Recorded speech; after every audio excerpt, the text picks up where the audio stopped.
Hi, it's Conrad here with another episode of 321, and I thought I would pause here between making episodes 3 and 4 and do something that I should have done at the beginning, and that is to film an episode about why I'm trying to do this in the first place.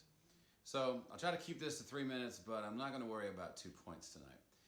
When I started teaching in an environment where I was the minority and most of my students were African American, it led to a 12-year journey of seeing many things differently, and this series is really an attempt to share from that ongoing journey.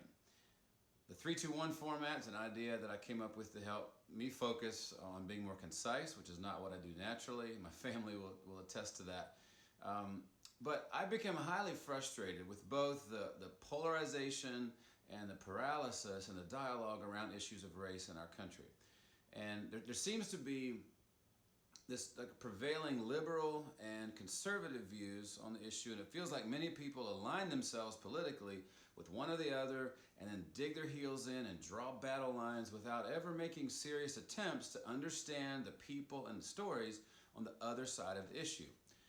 As a school teacher, the dialogue between people on issues of race, especially online, often feels like middle schoolers arguing with each other and just about as productive. And so, from my vantage point of working with mostly African American young people in grades 4 through 12 every day, I see things in both the liberal and the conservative viewpoints that ring true. And to me, it's a lot more about both and rather than either or. And like most issues that are politicized, I feel the truth lies some on both sides and not exclusively on either side. And so I consume both conservative and liberal information on these issues, and I find myself saying yes to a lot of what they're both saying. And so when we talk about solutions in future episodes, that's going to be reflected. But the series will be less about me pontificating on solutions and a lot more about how to learn and how to dialogue about this issue in a way that's honest and respectful and genuinely seeks to walk in someone else's shoes before forming hard and fast opinions for ourselves.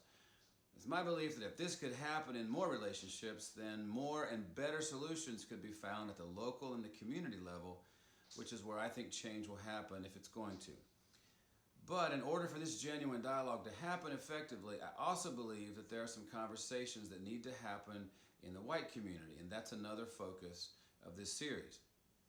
I believe that until we begin to understand that issues of race can also involve issues of whiteness and not just of color, and until we begin to understand the role that whiteness has played both historically and presently in this issue, then we're not fully equipped to move forward effectively. So this is not going to be about shame or guilt, but about sharing from my own journey about some things that I see now that I didn't see before and how they have changed me.